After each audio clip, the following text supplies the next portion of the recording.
business. So anyways. So let's move on. So we have a very popular topic to cover right now. The slice. The slice with the driver. Okay. Here's the deal. All right. There's two different kinds of slicers. There's the beginner high handicap slicer, which goes like this and like that. Yeah. The only way to fix that is you got to play more golf. But since you get more golf swings in your body, right, just right. swing, yeah. But like you said, most of the people that watch the channel are 0 to 15 handicappers. The 0 to 15 handicappers who slice the ball without fail are shaft steepeners. Yes. Without fail. And you happen to be one of those, but you actually hit hooks when you do it, and I won't get into that. But essentially, there's two different things we're dealing with here.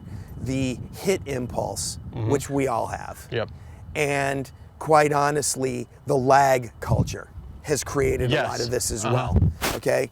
So, we got to have lots and lots of lag, so we take a backswing and then we yank on the handle really, really hard so we can get lots and lots of lag. Yeah. And what happens there is when you yank really, really hard, you get the club in this position. So just to show everybody, steep, like when Monty first talked about steep, I was thinking steep like from a face-on kind of saying. I make a mistake doing that. I've been trying to stop that. Steep and shallow is more angle of attack to the ball. Right. Vertical and horizontal. Yeah, more vertical. Okay? That seems to click you know a what? little better. It's force of habit. I call it steep. More vertical with the shaft. And what happens is when you get more vertical with the shaft, then you go like that, and guess where that ball's going to go? Yeah.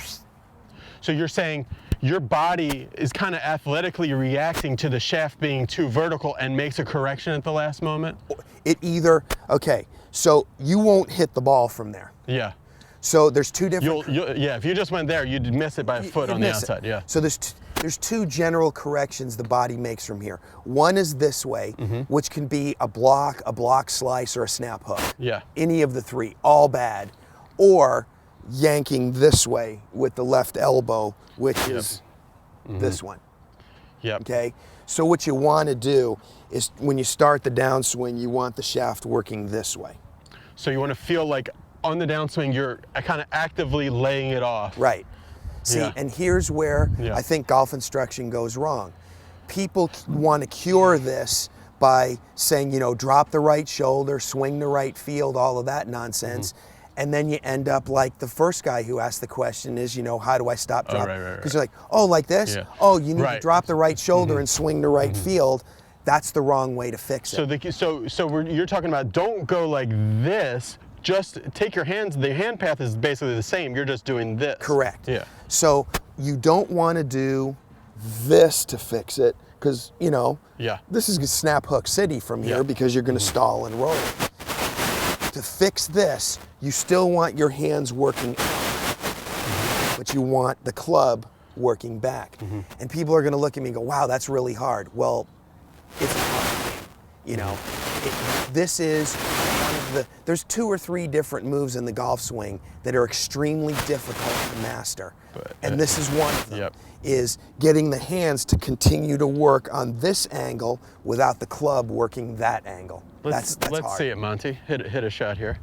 Oh, let me move this a little bit if it bothers. Sure, is it okay if I hit your driver? Yeah. You gonna put a big sky mark on it? Absolutely. 20 handicap. Great shot. Cool. And the face survived. Did you checking it? I didn't hit it that right. I didn't do that to you. Okay, so what time is it now, John? It is 7:51. So thanks for joining us, guys. This is Be Better Golf Live. We air this live on YouTube. YouTube actually has a YouTube Live thing. A lot of people don't know this. It's a small product that they have. But YouTube does do live streaming. That's where we do this. Just like Periscope or Facebook Live, we do this on YouTube. So just every Wednesday at 7:30. John, what's our next question? We'll do about this question and one more probably. Kind of piggybacking off the last topic, people are having success shallowing the club, but then are the bad shots just from the body not rotating well after that? That's, I mean, you're looking to go away from the two extremes. This is extreme number 1, this is extreme number 2. Yeah. And generally speaking, the ones that are shallowing and it's staying back too long, I don't like to speak in terms of correct, because that is so arbitrary in the golf swing. I like to say, here's a guideline, be near this. When you're coming into impact, you want, when the shaft is parallel to the ground, the shaft and the hands to kind of be in line here. This, you're going to be susceptible to blocks and hooks. This is susceptible to pulls and slices. Wow. Okay? So when you shallow the shaft too much, you tend to get here. Yeah. And that's usually from the right shoulder not working out and forward soon enough. Yep. Okay? So if you're having a little bit of trouble with this, you need to get the shoulder out and forward sooner. They said rotate the body better. Yes, I would agree with that.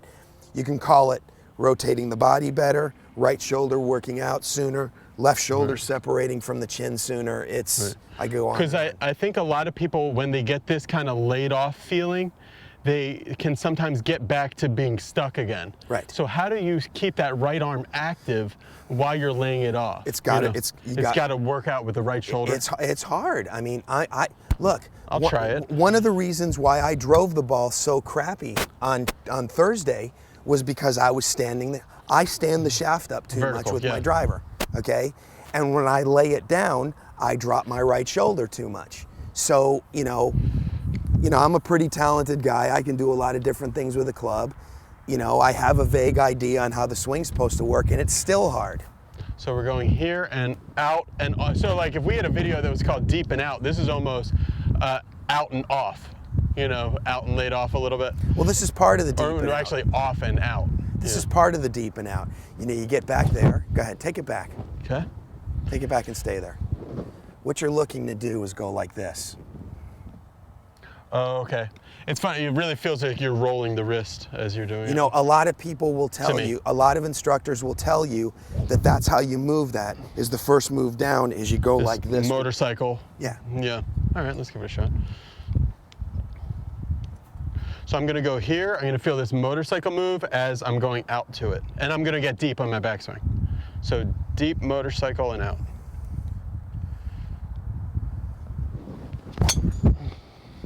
Almost. That wasn't too bad. Yeah, it wasn't bad. Right down the middle. See, so there's, faded. you know, you'll see a guy like Dustin Johnson and Danny Willett, who they have really, really high hands, and then they shallow as their hands work down. That's, in my opinion, that's a pretty difficult move to make.